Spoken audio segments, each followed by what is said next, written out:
안녕하십니까, 이태균입니다. 상해는 중국의 일선 도시이자 한때 국제적으로도 빛을 발했던 유명한 대도시였으나 중공의 통치 아래 경제적으로 쇠퇴하고 말았습니다. 상해에 거주하는 한 노인은 현재의 상해가 자신이 어린 시절 보았던 모습과 비교할 수 없을 정도로 초라해졌다고 말합니다.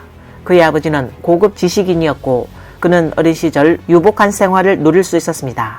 경제 환경이 매우 나빠요. 상해는 더 이상 좋은 곳이 아닙니다. 저는 상해에서 태어나서 이제 84세가 되었지만 상해는 더 이상 좋은 도시가 아니라고 생각합니다.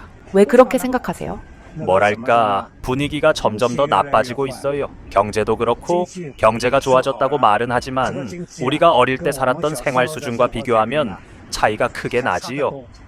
상해의 경제의 변화는 거주하는 사람들이 가장 직접적으로 체감하고 있습니다. 저는 상해가 점점 상해답지 않다고 느낍니다. 오히려 점점 천진과 비슷해지고 있는 것 같습니다. 최근 몇 년간 상해의 경제 상황이나 전체적인 분위기를 보면 점점 천진화되고 있는 것 같아요. 그래서 저는 상해의 미래의 발전에 대해 별로 긍정적으로 보지 않습니다.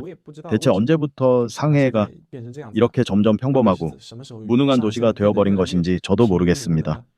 저는 상해 사람인데 이제 상해에서조차 살기 힘들어지고 있습니다. 제 명의로 된 집 한 채가 있는데 그것도 팔 준비를 하고 있어요. 저처럼 상해에서 버티기 힘든 사람이 한둘이 아닐 거라고 생각합니다. 제 주위에 많은 사람들이 이 도시를 탈출하기 위해 집을 팔았어요.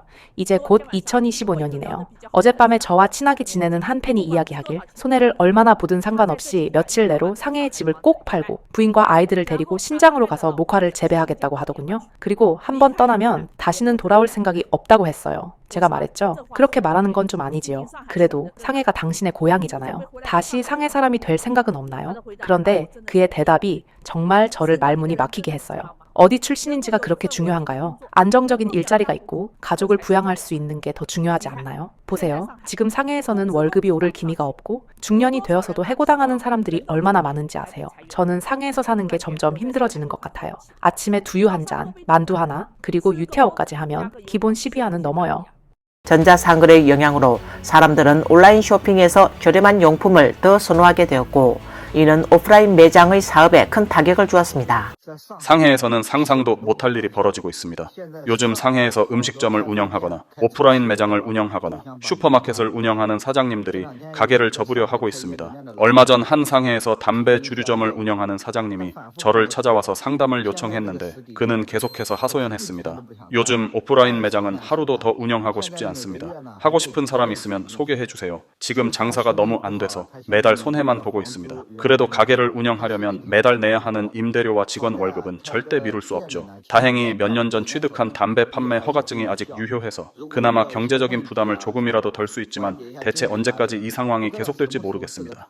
2025년 2월 17일 이탈리아 명품 대기업 캐링그룹 산하의 핵심 명품 브랜드 구찌가 상해 여구 백화점과 신세계 다이마루 백화점 지점을 폐점하였습니다.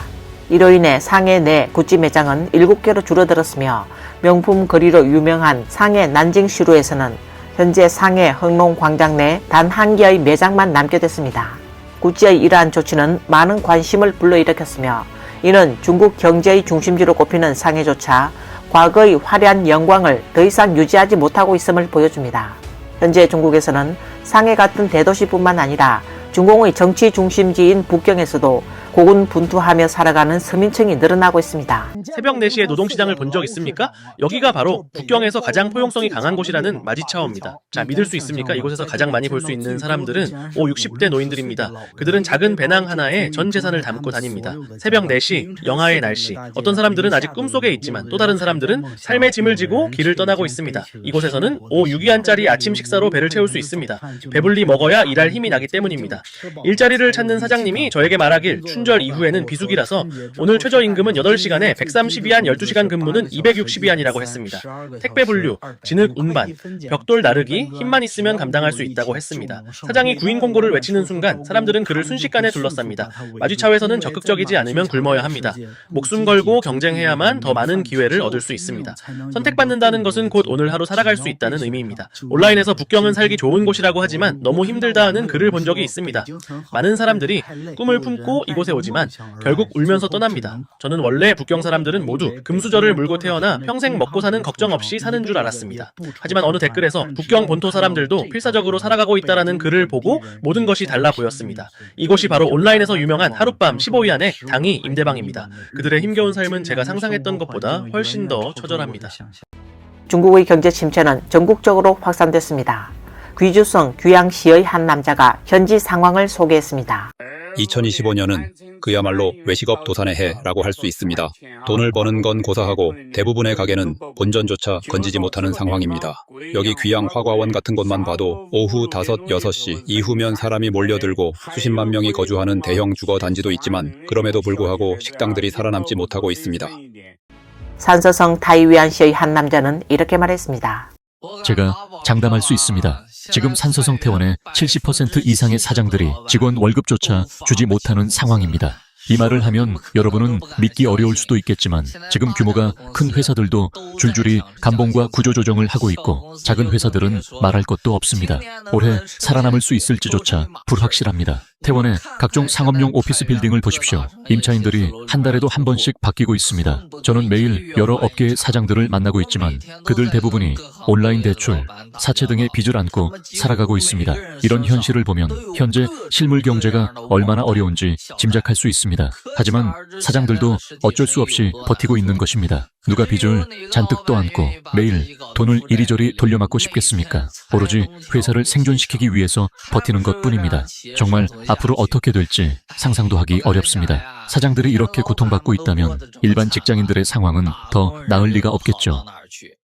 중국 경제가 하락하면서 실물 상점의 고객 수가 점점 줄어드는 것은 보편적인 현상이 됐습니다. 세상에 새해가 시작된 이후 며칠 동안 가게를 운영해보니 정말 장사가 너무 안 돼서 인생을 의심하게 될 정도예요. 2025년 장사는 확실히 더 어려워졌다는 걸 다시금 깨닫게 되었습니다. 가게 문을 연 지 벌써 6일이 지났는데 매출이 겨우 2,000위안도 안 됩니다. 10년 넘게 가게를 운영하면서 이런 상황은 한 번도 없었어요. 요 며칠 동안 단 한 건의 매출도 없을 때도 있었고 정말 불안하고 초조해요. 장사가 이렇게까지 안 될 줄은 몰랐어요. 정말 너무 막막합니다. 앞 자막에는 2025년 장사가 작년보다 더 어렵다라고 적혀 있습니다. 오프라인 매장이 어렵다고 하지만 이 전자 상거래 시장 또한 막대한 부채를 떠안고 있습니다. 여러분이 가장 힘들 때는 얼마나 힘들었나요? 저는 지금 몸과 마음이 완전히 지쳤고 심지어 주머니에 10위안도 없습니다. 믿어지시나요? 한때 저는 3개의 공장과 2개의 공급망 매장을 운영했고 자체 전자상거래 회사를 보유하고 있었습니다. 당시 제 아래에서 300명 이상의 직원이 일했고 집과 차도 있었으며 나름대로 성공한 사람이었죠. 그러나 올해 들어 전자상거래 광고비가 너무 비싸져 큰 적자를 보게 되었어요. 광고하지 않으면 자연 유입 트래픽으로는 매출을 유지할 수가 없고 게다가 친구를 돕다가 자금 흐름이 끊어지면서 완전히 파산했습니다. 파산 후 저는 집을 담보로 맡기고 차를 팔았으며 2천만 위안 이상의 빚을 지게 되었습니다. 지금은 내 아이들에게 용돈조차 줄 수 없는 상황입니다.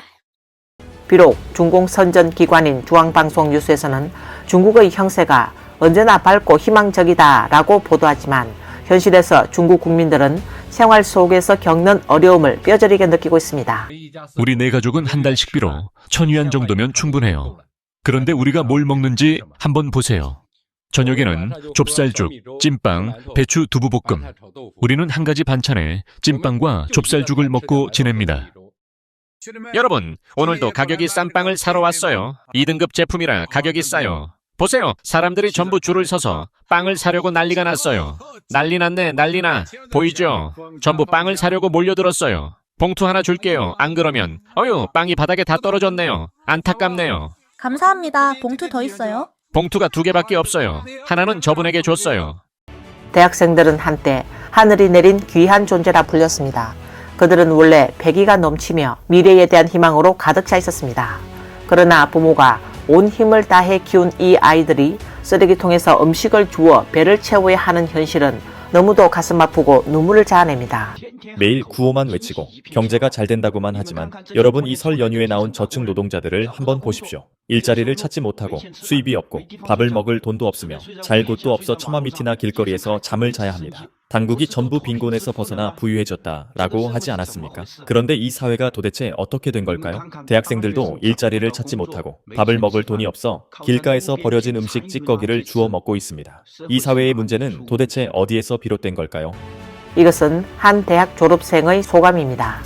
부모님께서 저를 어릴 때부터 대학까지 키우는데 최소 50만 위안을 쓰셨습니다. 그런데 졸업하고 나니 일자리를 찾을 수가 없습니다. 요즘 아이 하나를 대학까지 보내려면 명품을 사는 것보다 더 많은 돈이 든다고 합니다. 과거에는 대학생이 되면 철밥통이 보장됐고 졸업하면 좋은 직장에 들어갈 수 있었죠. 하지만 지금은 완전히 다릅니다.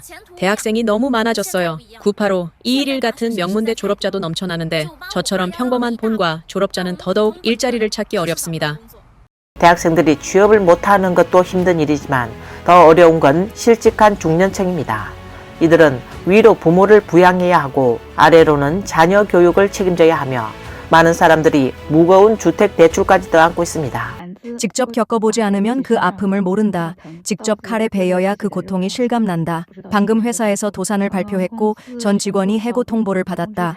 방금 사직서에 서명하고 나왔고 3개월치 퇴직금을 받았다. 남편도 상황이 다르지 않다. 전출과 감봉 조치를 받았고 더 먼 지역 프로젝트로 배치되었다. 만약 이를 받아들이지 않으면 그냥 퇴직금을 받고 나가야 한다. 2025년은 이전 2, 3년보다 훨씬 더 힘들게 느껴진다. 거리에 나가도 사람들이 눈에 띄지 않고 나 또한 앞으로 어떻게 살아야 할지 막막하다. 올해로 40대 중반, 위로 부모님 부양, 아래로 자녀 교육, 그리고 중간에는 주택담보대출까지 있다. 이 나이에 일자리를 찾기도 쉽지 않다. 정말 답답하고 막막한 심정이다. 현재 실업자가 점점 늘어나면서 그들의 처지가 더욱 심각해지고 있습니다.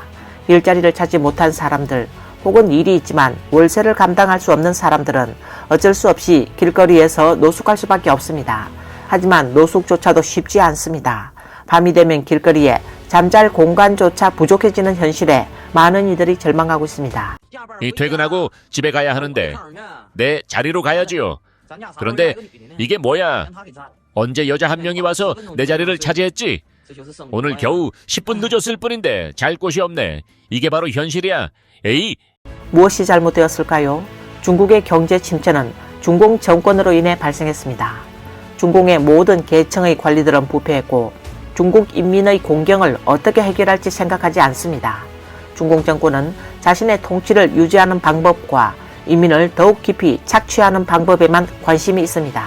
사회 하위 계층의 사람들은 윗사람들을 모방하거나 생계를 위해 투쟁해야 할 뿐만 아니라 도시관리 공무원들의 억압에 직면하기도 합니다.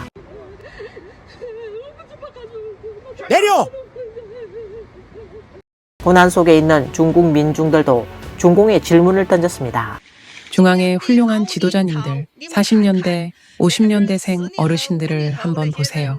그분들은 연금으로 고작 100위안 정도만 받는데 도대체 어떻게 생활하란 말입니까? 저기 저 어르신은 90세가 넘었어요. 한 달에 100위안 가지고 뭘 할 수 있겠어요? 약값에도 턱없이 부족해요. 병원에 입원해야만 보험 혜택을 받을 수 있습니다. 이게 지금 현실입니다. 저 노인들을 보세요. 다들 80대, 후반에서 90대예요. 농촌 노인들이 얼마나 힘들겠어요. 아무것도 할 수 없고 돈을 벌 수도 없어요. 이 끊임없는 의문과 질문들이 핵심을 찌르고 있습니다. 바로 중공이 존재하기 때문에 중국인들이 이렇게 힘겹고 굴욕적인 삶을 살고 있는 것입니다. 앞으로 점점 더 많은 중국인들이 오직 중공이 해체되어야만 국민들이 정상적인 삶을 살 수 있다는 사실을 깨닫게 될 것이라고 믿습니다. 오늘 뉴스는 여기까지입니다. 시청해 주셔서 감사합니다.